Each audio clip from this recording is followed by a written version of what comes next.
suis Giovanni Valle, je suis un journaliste italien, j'habite à Zagreb, en Croatie, et je couvre l'ex-Yougoslavie et les Balkans occidentaux pour la presse italienne et quelques titres en France.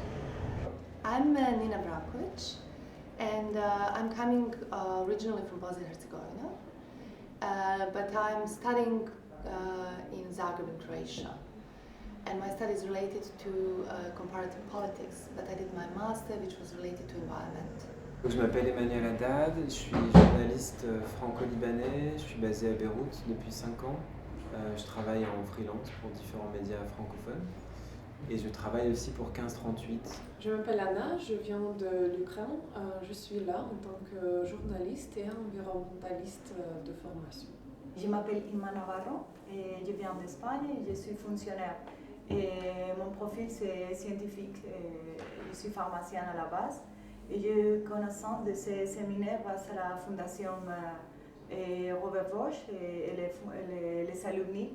The main reason why I wanted to come is because I'm working on changes of the policy related to environment with ministries of environment, with non-government organizations that work in environment.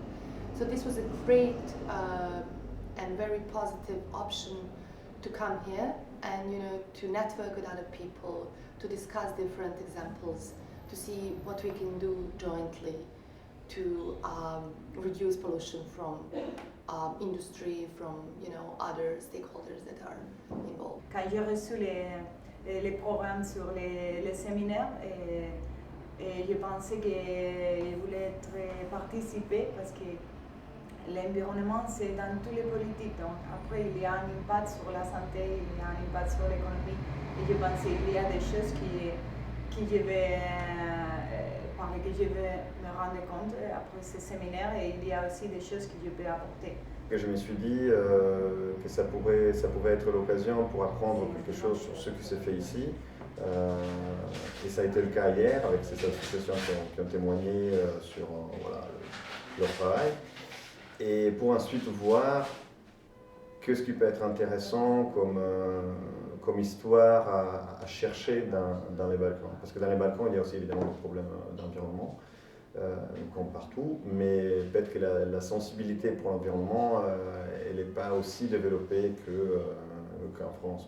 On partage tous les mêmes problématiques, ouais, c'est intéressant de voir. Ce matin notamment on parlait sur cette affaire des boues rouges à Marseille, qui finalement on se dit que bon, ça a été répété plusieurs fois, il n'y a pas l'Europe du Nord et en tout cas la Méditerranée du Nord et la Méditerranée du Sud, avec des pays moins développés qui font tout ce qu'il ne faut pas, et les pays du Nord qui respectent les normes à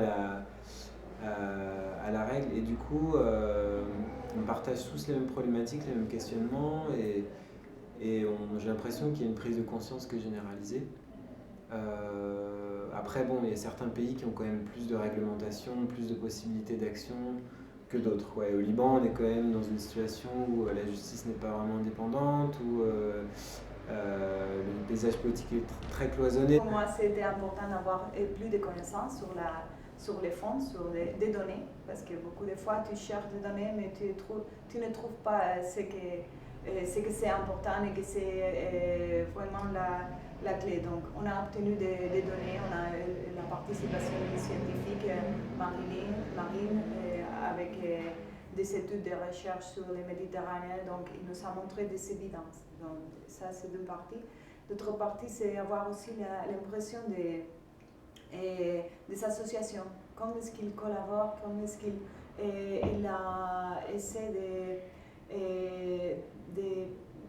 de diffuser ces préoccupations sur le Méditerranée, sur la pollution, comment est-ce qu'ils collaborent avec les jeunes pour qu'ils puissent prendre des mesures individuelles mais aussi collectives, et comment est-ce qu'ils arrivent avec les gouvernements et les préfets, les administrations à prendre des mesures.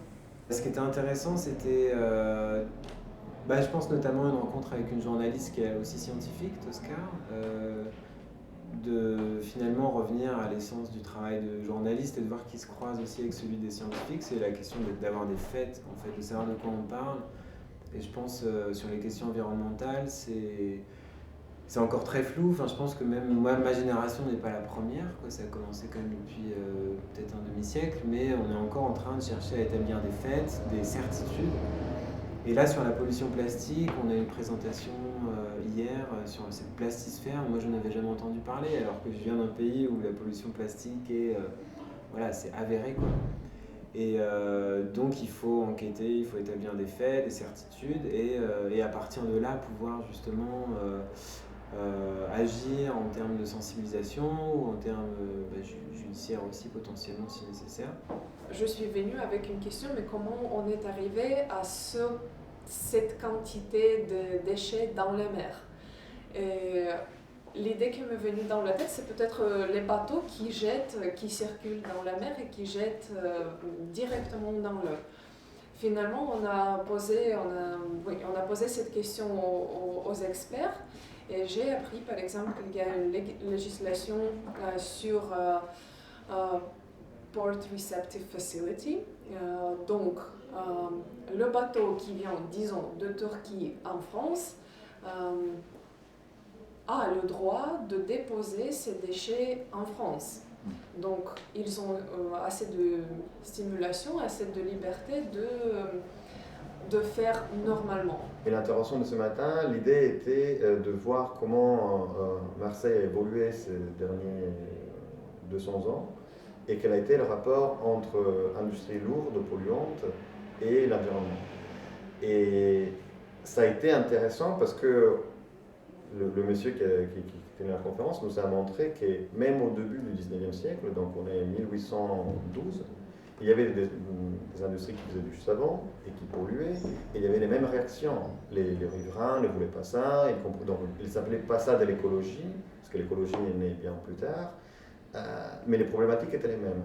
Donc peut-être que là aussi il y a une leçon à retenir qui est pas seulement regarder ce qui se passe ailleurs dans le monde, mais regarder aussi ce qui s'est passé avant. I'm now in a group that's actually researching that mobilization actions, and we just discussed one from Serbia, where they actually local community on non-government organizations and activists stopped process of building up 10 hydropower plants, which is really successful.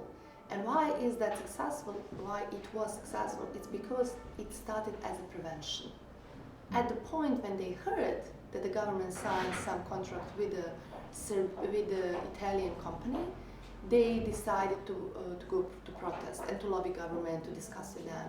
So it is obvious that it's important to have different stakeholders involved, to have good connections with government, and actually to react on a prevention basis.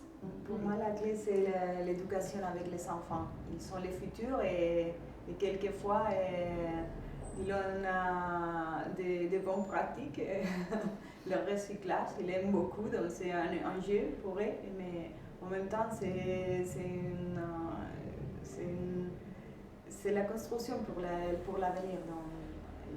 Je renforcerai ces lignes d'action avec les écoles, les lycées. Pour moi, c'est à l'inverse. Je ne crois pas du tout en sensibilisation. J'ai jamais vu les gens qui vont jeter et polluer volontairement. Pour moi, c'est plutôt le droit, la loi, la législation et influencer l'industrie, les gros pollueurs, les monstres, tout d'abord. Et après, les actions individuelles au niveau des citoyens.